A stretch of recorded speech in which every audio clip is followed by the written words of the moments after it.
नमस्कार, आप देख रहे हैं खबरों की खबर। मैं हूं आपके साथ सुमित अवस्थी। हम सब ने अपने स्कूल की किताबों में पढ़ा है कि भारत मसालों की भूमि है। India is the land of spices.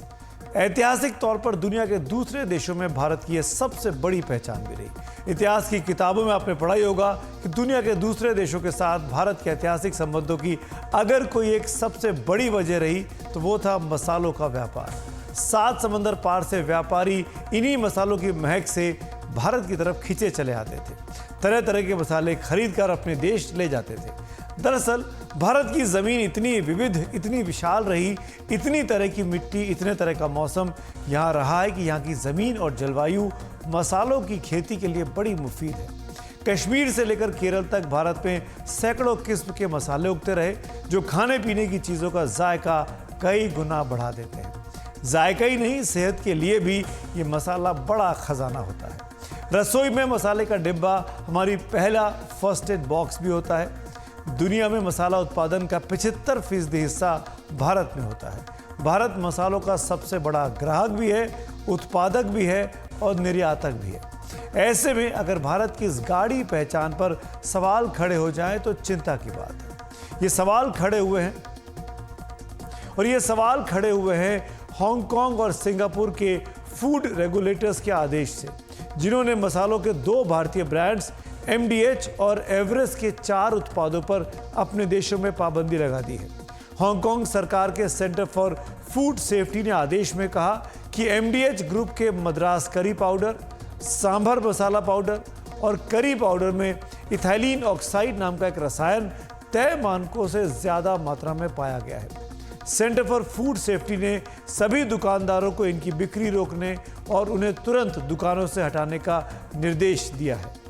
इसी आधार पर सिंगापुर सरकार ने एवरेस्ट कंपनी के फिश करी मसाला पर पाबंदी लगाई है और उसे वापस लेने का आदेश जारी कर दिया है। सिंगापुर की फूड एजेंसी ने कहा कि जिन लोगों ने इन उत्पादों का इस्तेमाल किया है और उन्हें अपनी सेहत को लेकर चिंता है तो उन्हें मेडिकल सलाह तुरंत लेनी चाहिए।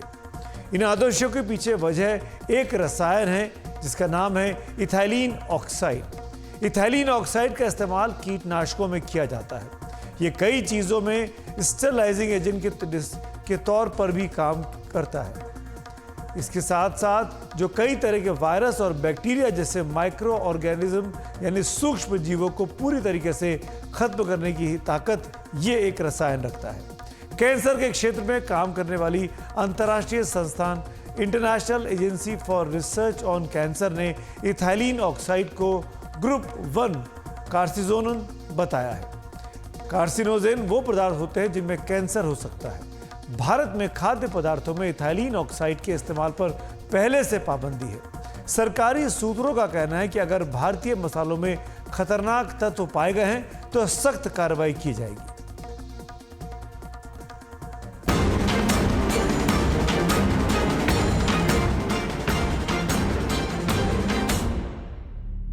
हांगकांग और सिंगापुर में भारतीय मसालों पर पाबंदी।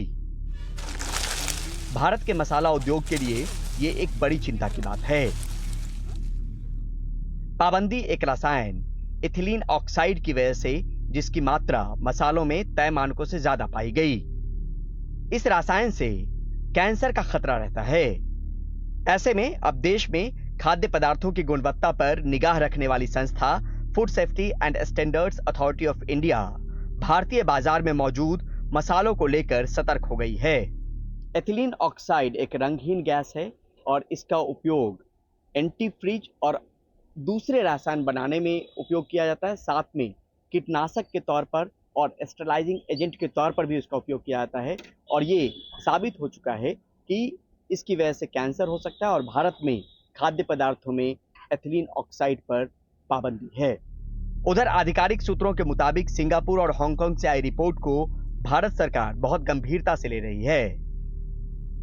लिहाजा देश के सभी फूड कमिश्नर को अलर्ट किया गया है। मसालों के सैंपल उठाने के आदेश दे दिए गए हैं और यह प्रक्रिया शुरू हो चुकी है। 3 से 4 दिनों में देश के सभी मसाला मैन्युफैक्चरिंग यूनिट से सैंपल उठाए जाएंगे। विवाद में आई मसाला कंपनियां MDH और एवरेस्ट की उत्पादन इकाइयों से ही नहीं बल्कि मसाला बनाने वाली सभी कंपनियों के सैंपल लिए जाएंगे। लैब टेस्टिंग के बाद रिपोर्ट आने में करीब 20 दिनों का वक्त लगेगा। एफएसएसएआई पहले से भी मसालों के सैंपल लेती रही है, पर अब तक ऐसे किसी हानिकारक तत्व की मौजूदगी भारतीय बाजार में मौजूद मसालों में नहीं मिली है। इस बार ज्यादा और जल्दी से जल्दी सैंपल लेने की कोशिश की जा रही है। इसके अलावा स्पाइस बोर्ड से भी अपील की गई है कि वो जागरूकता फैलाएं कि कोई हानिकारक तत्व मसालों में न मिलाए जाएं। भारत में खाने पीने की चीजों में एथिलीन ऑक्साइड के इस्तेमाल पर पहले से ही प्रतिबंध है। जो कंपनियां ऐसे विज्ञापन करती है मसालों के और मसाले बेचती हैं, उनसे आप क्या कहना चाहेंगे? ये तो फिर फेक मसाले हुए ना उस टाइप के, तो फिर ये मिलावटी मसाले हुए, बनावटी मसाले बेच रहे हैं, लोगों को पागल बना रहे हैं पब्लिक को, तो वो चीज़ से कैंसर बीमारी पैदा हो रही है इस चीज़ की वजह से। हम लोग तो साधारण लोग हैं, तो हम लोग तो ये देख नहीं पाएंगे। तो ये जो कंपनीज का जो मालिक है, ये उन लोगों को, सरकार को बोलना चाहिए कि ये इसको मेंटेन करके रखने के लिए प्योरिटी होना चाहिए, शुद्धता की तो एकदम ये तो सरकार को भी करनी चाहिए। कोई कंपनी जो खोलते हैं उन पर तो ये होनी चाहिए सत्यता की, कि जैसे हम लोग अभी है ना शुद्ध मसाला, जैसे वैसे तो पैकेट वाला सब ज़्यादा तो इजी होता है, लोग लाते हैं घर में अपना बना लेते हैं। कोई अभी पीसना और करना नहीं जानता नहीं है।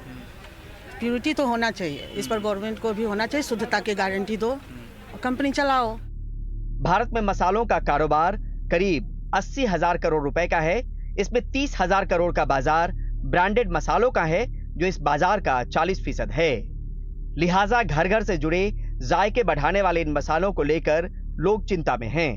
मेरी किचन में भी राजमा मसाला एवरेस्ट का ही मैं लेती हूँ, तो मुझे ये सबसे पहले शॉकिंग लगा न्यूज़, क्योंकि सारी कंट्रीज़ तो इसको बैन कर रही है और हमारे यहाँ पे अच्छे से बिक रहा है इस चीज़ के बारे में, और मैं अपने बच्चे को भी वही खिलाती हूँ, अपने परिवार को। एवरेस्ट के बहुत सारे मसाले हमारे आते ही है, तो अब हम कौन सी चीज़ें ऐसे देखें पीछे की कौन सी चीज़ मतलब सही है, कौन से सॉल्ट्स उसमें है, कि कई बार ऐसा होता है वी आर वर्किंग तो हमको पता ही नहीं चलता और हम यूज़ कर लेते जस्ट बिकॉज ब्रांडिंग हो रही है उसकी। तो मेरे को ये लगता है कि एटलीस्ट अगर उधर बैन हो गया है तो इधर भी बैन होना चाहिए। जिन मसालों पर सवाल के बाद भारतीय महकमा हरकत में आया है, उनमें हांगकांग में एमडीएच के 3 प्रोडक्ट्स, मद्रास करी मसाला, सांबर मिक्स्ड करी पाउडर और सिंगापुर में एवरेस्ट का फिश करी मसाला शामिल है। उधर एवरेस्ट ने कहा है कि गुणवत्ता के तमाम पैमानों के आधार पर हम मसालों की मैन्युफैक्चरिंग करते हैं। एवरेस्ट ने कहा कि हम 50 साल पुराने प्रतिष्ठित ब्रांड हैं। हमारे मसाले कड़ी जांच के बाद तैयार और निर्यात किए जाते हैं। साफ सफाई, फूड सेफ्टी स्टैंडर्ड्स का कड़ाई से पालन किया जाता है। हमारे उत्पादों पर इंडियन स्पाइस बोर्ड, एफएसएसएआई जैसी एजेंसियों की मुहर। हमारी क्वालिटी कंट्रोल टीम मामले की जांच करेगी। सवाल बेशक कंपनी पर उठे हों, पर साख देश की खराब होती है। लिहाजा भारत के संबंधित महकमे अब मुस्तैद हैं। नई दिल्ली से वैभव पालनीतकर के साथ परिमल कुमार, एनडीटीवी इंडिया। खाने पीने के सामान में हानिकारक तत्वों की मिलावट की शिकायत सिर्फ मसालों तक ही सीमित नहीं है, बल्कि शायद ही कोई ऐसा खाद्य पदार्थ हो जिस पर ऐसे सवाल न उठते हों। सब्जियों से लेकर दालों और नॉनवेज उत्पादों जैसे चिकन, मटन तक सबको लेकर समय समय पर शिकायत आती रहती है। इसी महीने the bureau of investigative journalism TBIJ और द हिंदू ने अपनी एक इन्वेस्टिगेटिव रिपोर्ट में बताया कि भारत में पोल्ट्री उत्पादन से जुड़ी बड़ी कंपनी वेंकीज पोल्ट्री उत्पादन के लिए अपने से जुड़े किसानों को ऐसे एंटीबायोटिक्स बेच रही है जिनसे मुर्गियां काफ़ी तेज़ी से बड़ी होती हैं और उन्हें बीमारियां नहीं लगती। लेकिन इस तरह एंटीबायोटिक्स के इस्तेमाल पर अमेरिका और यूरोपियन यूनियन में पाबंदी है। WHO भी एंटीबायोटिक्स के ऐसे इस्तेमाल का विरोध करता रहा है, क्योंकि ऐसा करने से बाद में इंसानों पर बीमारियों के इलाज के लिए एंटीबायोटिक्स कारगर नहीं रह पाती, यानी इंसान एंटीबायोटिक रेजिस्टेंट हो जाता है। एंटीबायोटिक्स के अंधाधुंध इस्तेमाल को रोकना इसलिए भी ज़रूरी है क्योंकि इनका इस्तेमाल इंसानों में कई तरह की बीमारियों के इलाज में किया जाता है। इसीलिए कहा जाता है कि बिना डॉक्टरी सलाह के एंटीबायोटिक्स नहीं लेनी चाहिए। मसालों में मिले ये केमिकल्स कितने खतरनाक या जानलेवा हो सकते हैं, ये जानने के लिए आइए बात करते हैं कैंसर के डॉक्टर से। हमारे साथ जुड़ रहे हैं एम्स के रेडिएशन ऑन्कोलॉजिस्ट डॉक्टर अभिषेक शंकर। डॉक्टर साहब, पहला सवाल तो यही है कि 2 बड़ी भारतीय मसाला की जो कंपनी है MDH और एवरेस्ट, उनके 4 प्रोडक्ट्स पर पाबंदी लग गई है विदेश में। कहा गया है कि इनमें इथाइलिन ऑक्साइड नाम का एक केमिकल ज़्यादा मात्रा में है। ये केमिकल कितना खतरनाक हो सकता है, इससे किस तरह के खतरे एक इंसान को हो सकते हैं? हाँ, मुझे लगता है इथिलीन जो ऑक्साइड है, जब आप देखेंगे IARC जो WHO है, उन्होंने ना बहुत सारे केमिकल्स को कार्सिनोजन के हिसाब से कौन कितना खतरनाक है कैंसर कॉजिंग एजेंट के तौर पे उसमें क्लासिफाई किया है। और पहले से ही 2016 से जो ये इथिलीन ऑक्साइड है वो ग्रुप 1 कार्सिनोजेंस है। ग्रुप 1 कार्सिनोजन कहने का मतलब है कि ये अगर लंबा एक्सपोजर हो तो कैंसर कॉज कर सकते हैं। बहुत सारी कंट्रोवर्सी थी, हम लोगों ने 2017 में 18 में कॉन्फ्रेंस भी किया था एम्स में, जिनमें इसमें बहुत चर्चा हुई क्योंकि उस समय नई नई रिपोर्ट आई थी इथिलीन ऑक्साइड के बारे में। सो ये देखा गया है कि जो ह्यूमन स्टडीज में है, बहुत सारे स्टडीज हुए हैं, करीब करीब 20-22, उनमें ये पाया गया कि जब ह्यूमन में उन्होंने एक्सपोजर देखा कोहॉर्ट स्टडीज में, तो इथिलीन ऑक्साइड से एक्सपोजर के बाद कोई ऐसा सिग्निफिकेंट रिस्क नहीं आया जो कह सके।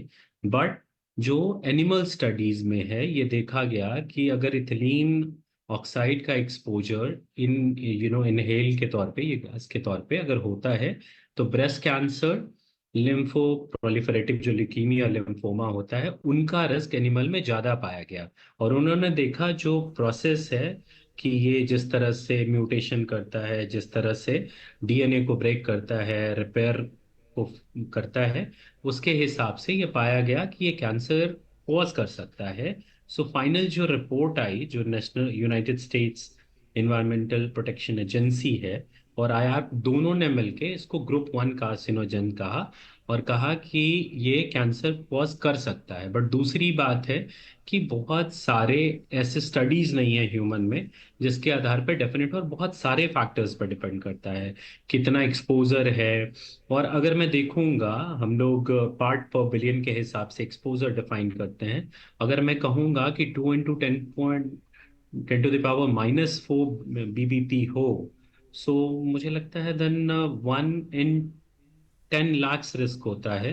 जैसे जैसे ये एक्सपोजर बढ़ता है आपका जो रिस्क है वो बढ़ते जाता है। बट मुझे लगता है कि इससे बड़े बड़े और भी हैं। जैसे एक बार हमारे यहाँ मैगी को लेके बहुत हुआ कि मोनोसोडियम ग्लूटामेट और लेड की मात्रा बहुत ज़्यादा होती है और इसको बैन किया जाता है क्योंकि ये कैंसर हो सकता है। बट आगे की रिपोर्ट में ये क्रिस्टल क्लियर हुआ कि इससे कैंसर नहीं होता है। सो मुझे लगता है कि मसालों में क्या मात्रा है, और ये फ्यूमिगेटिव के तौर पे मसालों में यूज होता है। इथिलीन ऑक्साइड के बहुत सारे यूजेस हैं।